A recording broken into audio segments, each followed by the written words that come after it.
بله روشک آلوز روشک هستیارگو لسلیمانی طایبه جد ناو یکیتیان اجتماعی ها کردستانی دگو تیجی آندن ام در باسی سلیمانی دبن سیاست مدار فریدون عبدالقادر میوانی میان سلاو ریز بوتکه که فریدون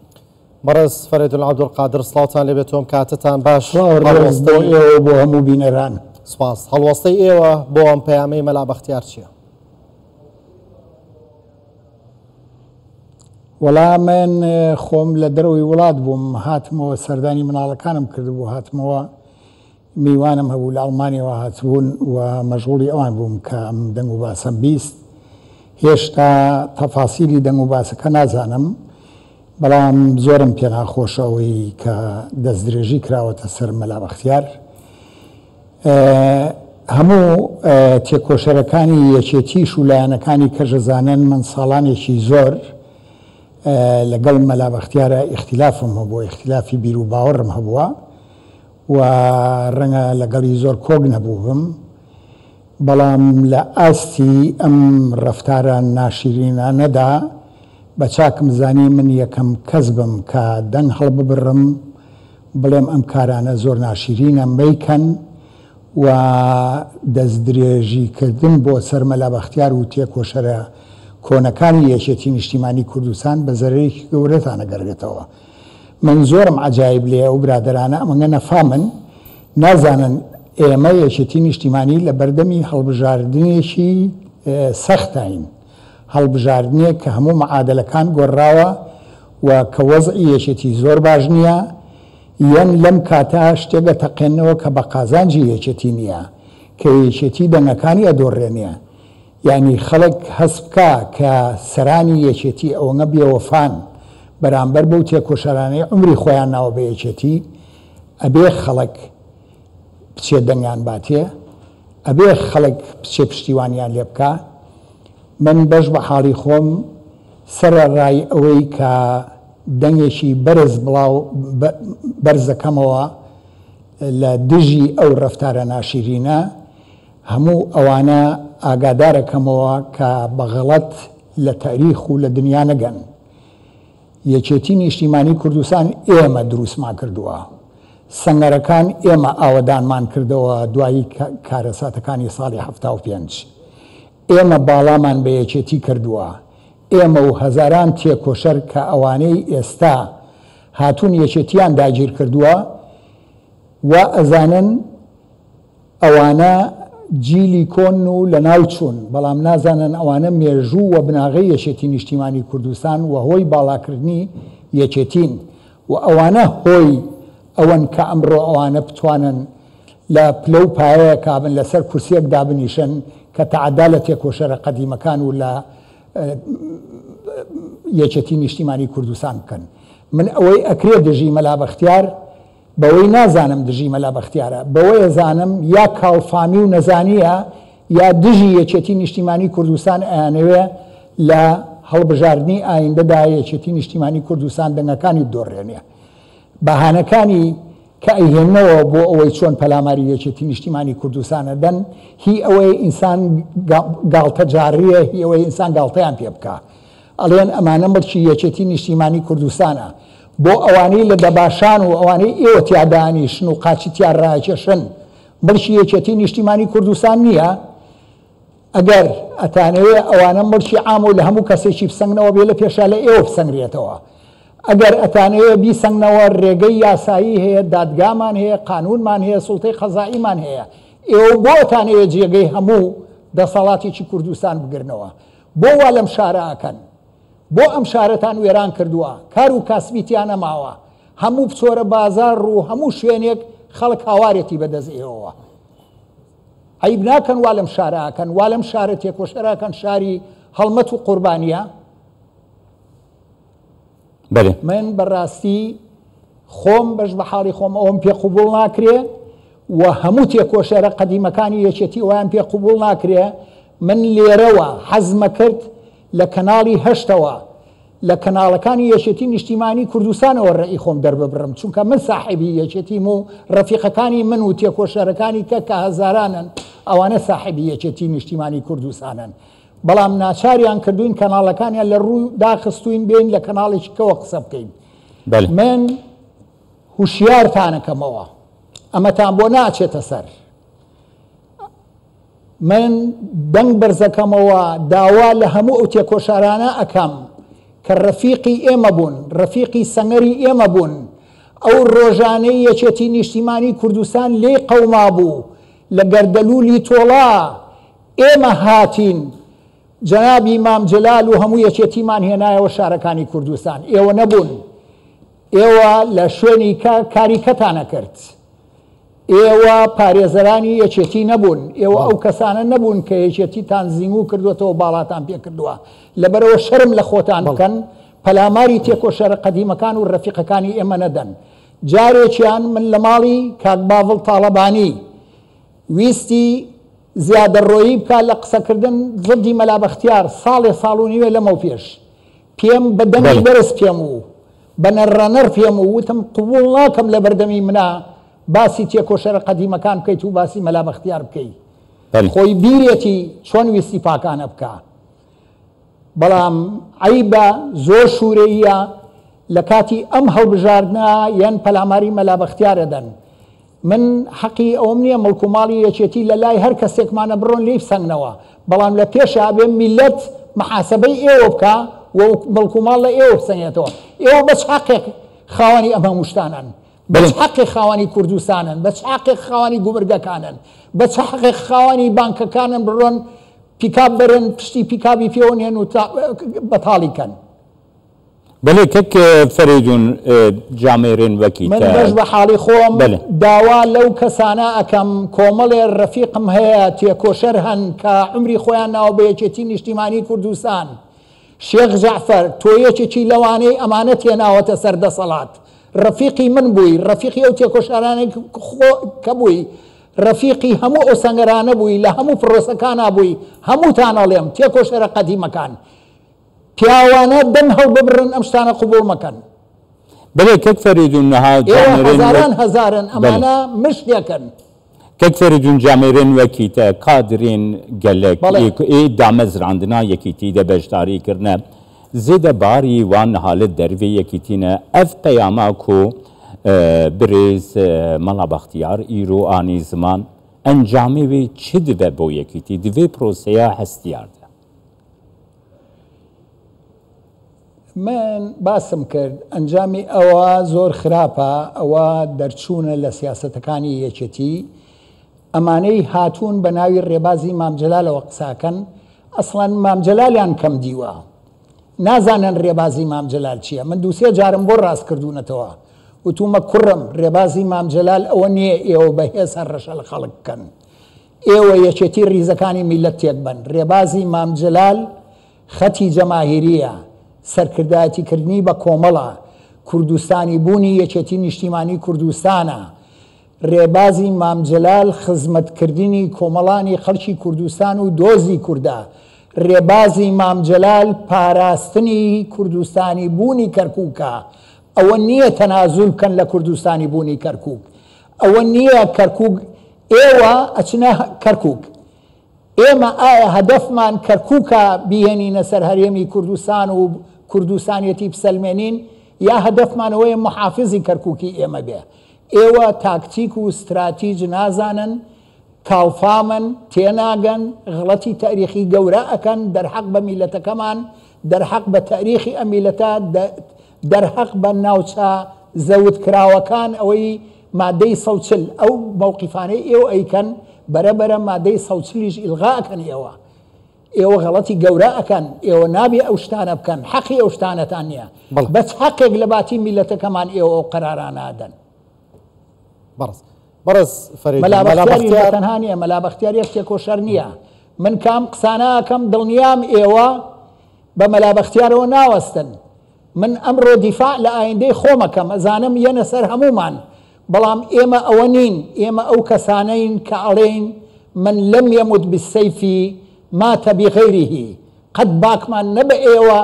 نەبەو دوژمنانەمان نەبووە کارڕەشیان لێ کردوین. ئێمە ئەوانە بووین کە سەنگەرەکانمان گەرم کردەوە، ئێمە ئەوانە بووین لە زیندانەکانە لە ڕووی دوژمنانە دەنگمان بەرز کردەوە، ئێوە ئەو وەختە مناڵەورتکە بوون. بەڕێز فەریدون، مەلا بەختیار ئێستا بۆچی کەوتوتە بەر تووڕەیی ئەوەی ناوەڕێت یەکێتی نوێ و پەلامارە درێ؟ من ڕەنگە لە زۆر بۆ چوونەکانە لەگەڵ مەلا بەختیار جوود نەبم، نە باوەڕم بە چەپی نوێ هەیە، نە باوەڕم بە شتانە هەیە. من بڕوام بە دۆزی میلەتەکەم هەیە، بە خەباتێکی نەوسرەوت و بەردەوام هەیە، بە بەرچاوڕۆشنی هەیە، بە دیاریکردنی استراتیژ و تاکتیکی دروست و باش و زانستی هەیە، بڕوام بە یەکێتی ڕیزەکانی میلەتەکەمان هەیە، بڕوام بەوە هەیە کە سامانی ئەم میلەتە بۆ میلەتەکە و بۆ خۆشگوزەرانی میلەتەکە تەرخان کرێ، نەک بۆ خۆشگوزەرانی ئەوانەی کە دەستیان گرتووە بەسەر دەسەڵاتەکانی کوردستانە. من بە شوورەیی ئەزانم ئەوانە پارەی هەموو سەرچاوەکانی داهات بخەنە گیرفانیانەوە، بەڵام کۆمەڵانی خەڵک موچەی نەبێ، ژیانی نەبێ، برسی بێ. ئەوانە هینا مەلا بەختیار من ڕەنگە لە زۆر شتا لەگەڵی مختلف بم، بەڵام لەوە لەگەڵی جووتم کە ئەبێ هەمومان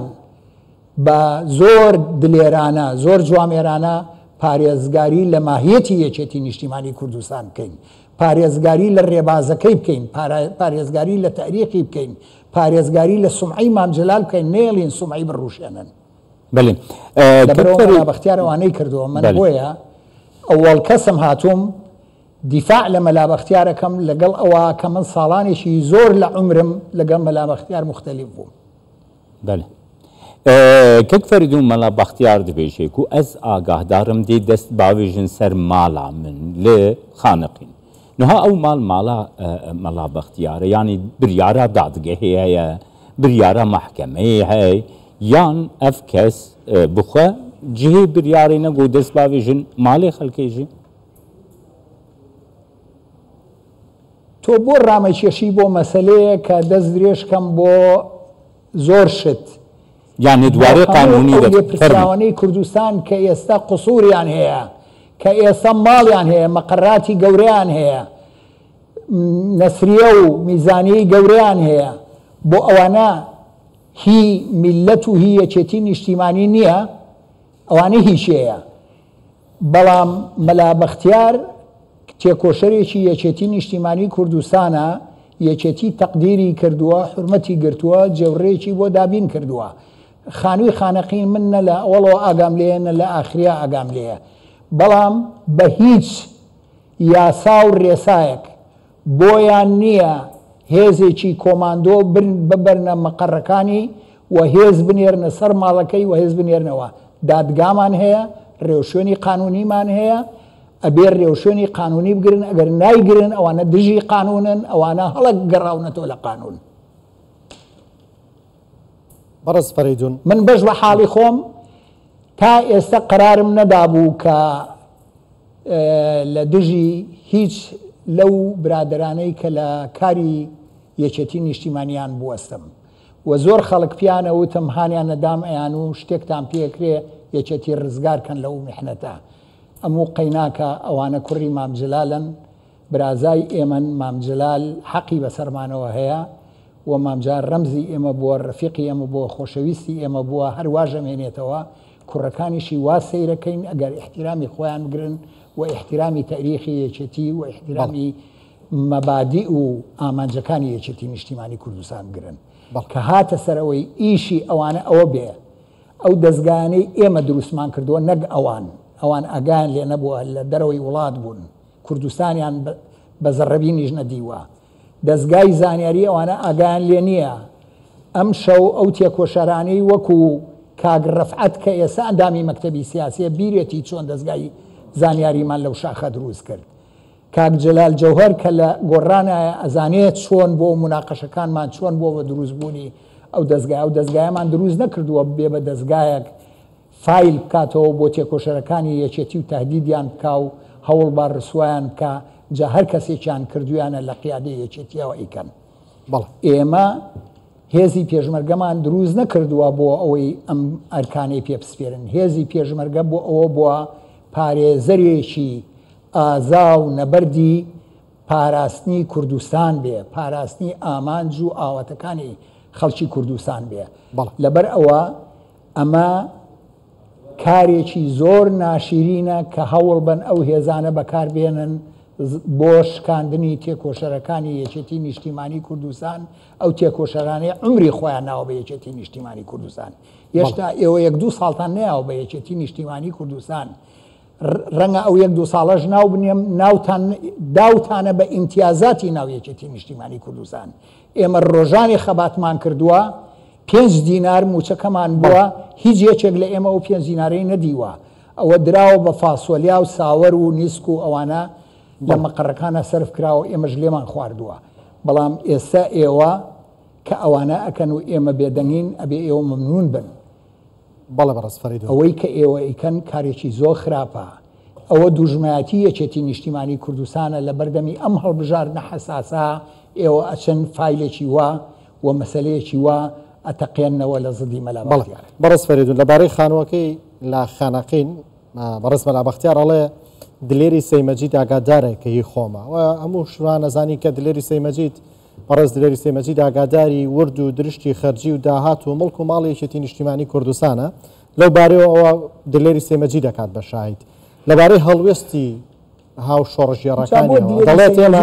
بێدەنگ نابین و هەڵوێستمانە بێ پێتان وایە کە بە یەکێتی نیشتیمانی بۆ ئیحراجی بکەین وانە بەڵام من یەک شتان بۆ ڕوونەکەمەوە من پێشەوەی سەفەر بکەم بۆ لای مناڵەکانم لە ئەوروپا مەلابەختیار بۆی باس کردم کە بەهۆی دلێری سەیمەجیەوە کاک باڤڵ هەڕەشەی ناردووە بۆ مەلابەختیار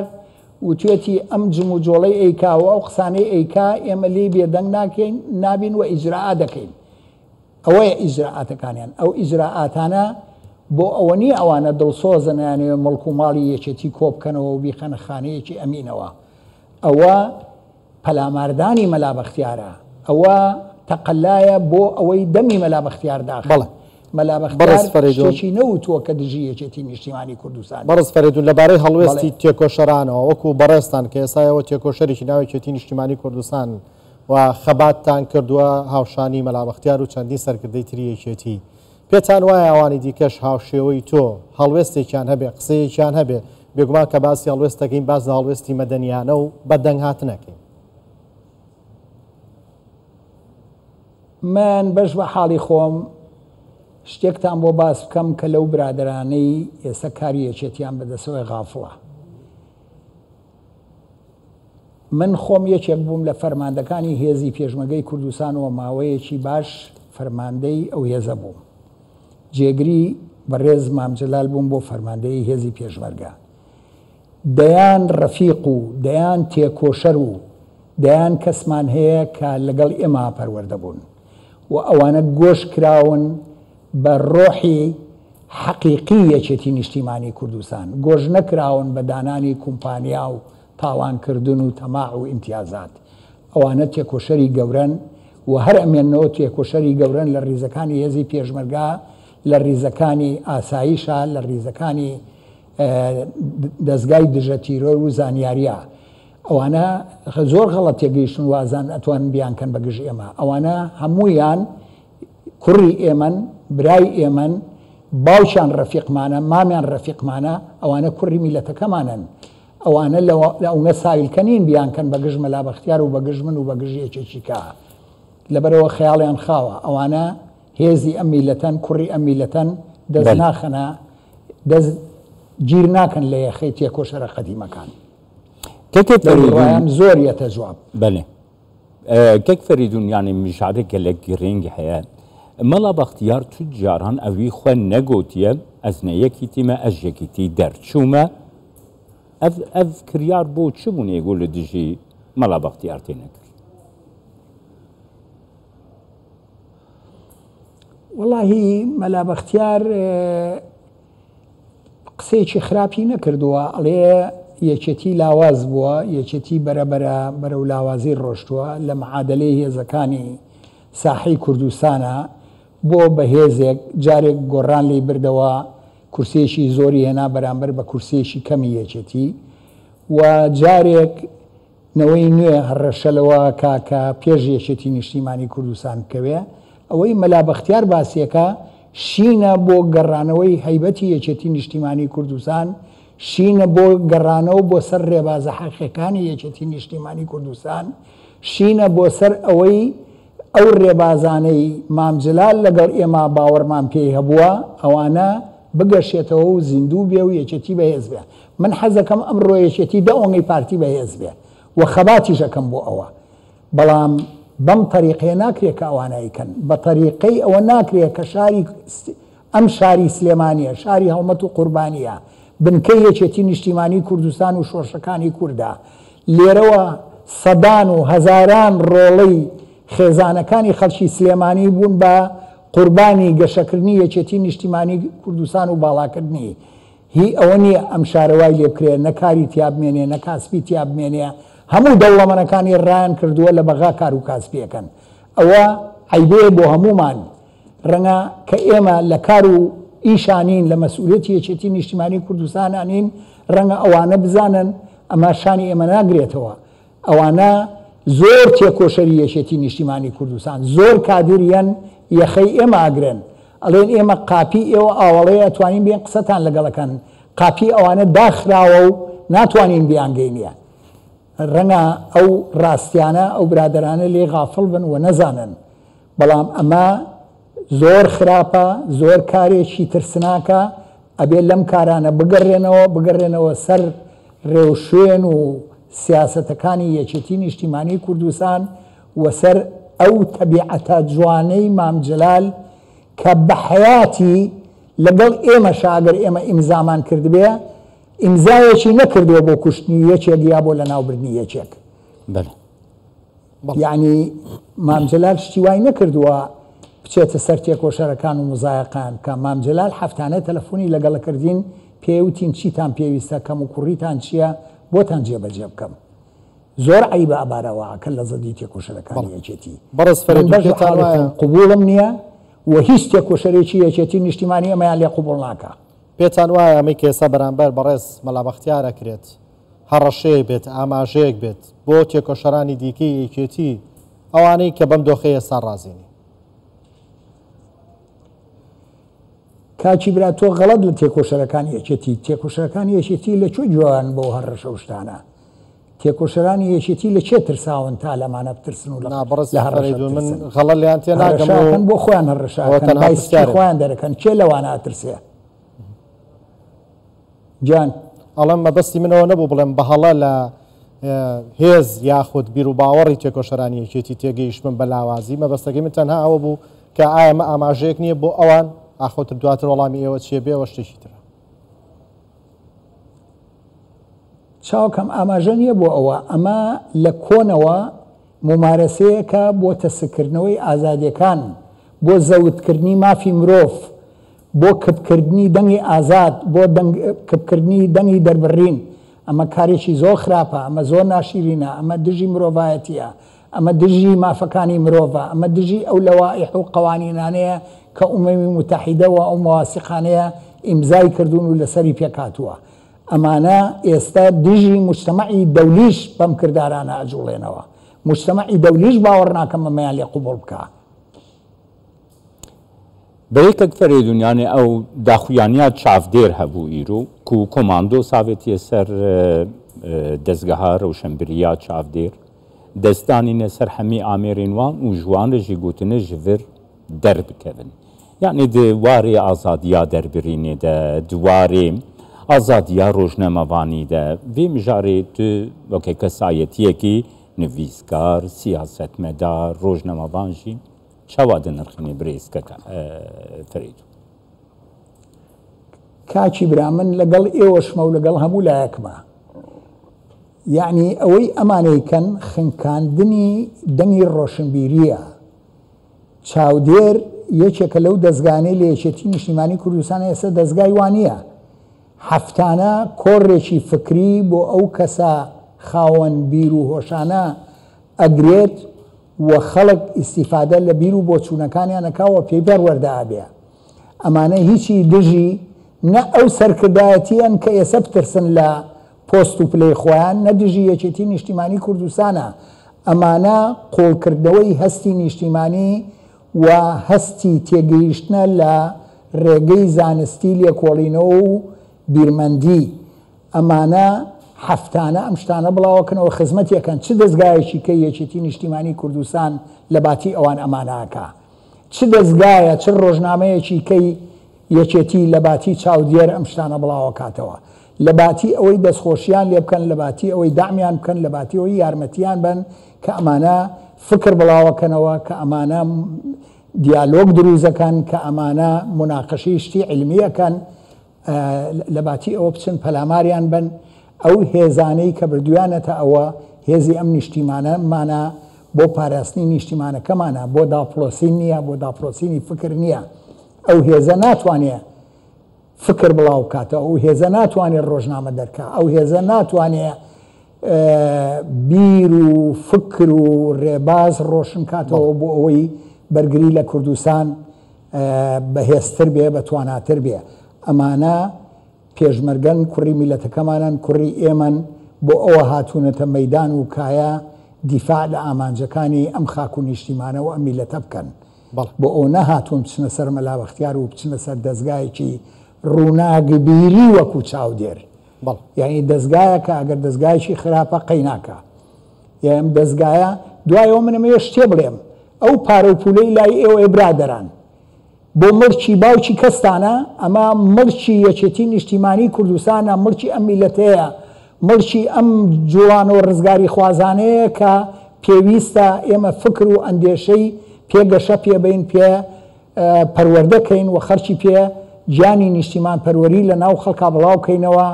و حەزکردن لە ڕێباز و لە تێگەیشتنی زانستی فراوان بکەین ئێوە ئەچن پەلاماری ئەمانە دەن و دایەخەن ئیشێکی جوانەکەن ئەمە ئیشێکی زۆر ناشیرینەکەنیەوە بەڵێ بەڕز فەریدون عەبدولقادر بۆنی فکری جیاواز یاک و فکرێکی ڕۆشنگەری یاخود ڕەخنە لە ناو حیزبێکە لە ناو هەر شوێنێکە هیچ زیانێکی هەیە بۆی یاخود ئەوە تا بێ لەسەر بنامای ڕەخنە و ڕاجیاوازانە خۆی پێش بخات و ئەوەشی کە مەلا بەختیار لە بەشی قسەکانی ئاڵێ کوڕانی تاڵەبانی بە کودەتا دەستیان بەسەرێکێتیدا گرتووە وایە وڵی خۆی من تۆزێ لەمە و پێش پێم و من ڕوون کردە شێخ جەعفەر وتم شێخ جەعفەرە گەر تۆ نەبوویت هەیە ئەمانە ناهاتنە سەرکار و ڕەفیقمە بۆیە ئەو قسەی ئاڕاستاکەم ڕەفیقی سەنگەرەکانمە ڕەفیقی ڕۆژانێکی زۆر سەختمە و یەکێکە لە پیاوە شەریف و هەرە تێکۆشەرەکانی یەکێتی نیشتیمانی کوردستان کە عمری خۆی یاوە بە یەکێتی نیشتیمانی ئێستا ئەبێ بیر بکاتەوە کە بۆ ئەمانەی هێناوەتە سەرکار. بەڵێ سپاس بۆتە برێز فەریدون عەبدولقادر سیاسەتمەدار سلێمانیە گەلمە. سپاس بۆ ئێوە. زۆر سپاس بۆ ئێوە. زۆر سپاس بۆ جۆگرانی خەڵکی کوردستانیش. سپاس بۆ ئەوەی کە تۆش ئێمە هەڵبژات. سپاس.